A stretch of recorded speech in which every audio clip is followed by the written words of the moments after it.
here with Mr. John Chambers, who's running for Cameron County Sheriff. So you have 26 years of criminal justice experience in law enforcement and the private sector. Can you elaborate on your experience and how it's pushed you to run for sheriff? Yes, ma'am. I'm glad to.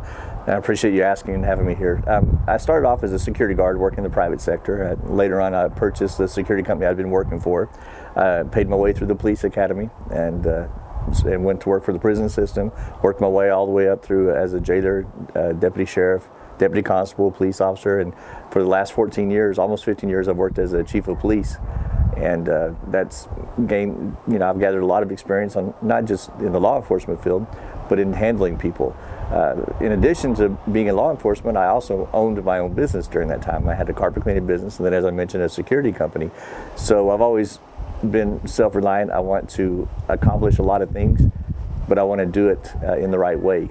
Are there any experiences that stand out the most that have pushed you to want to make a positive difference in the lives of citizens in Cameron County?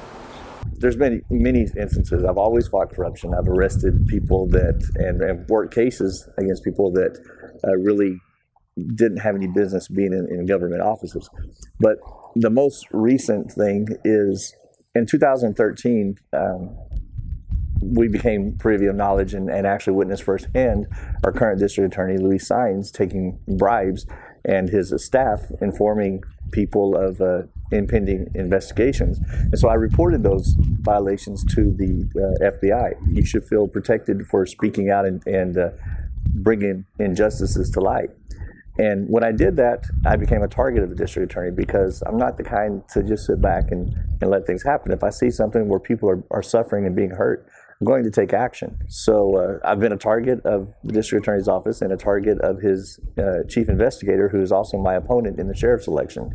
And since I reported these criminal acts, I believe that I've been a target, and I felt like it was time to step up and stand up for the rest of the people, because if they can do this to me, they can do it to anybody.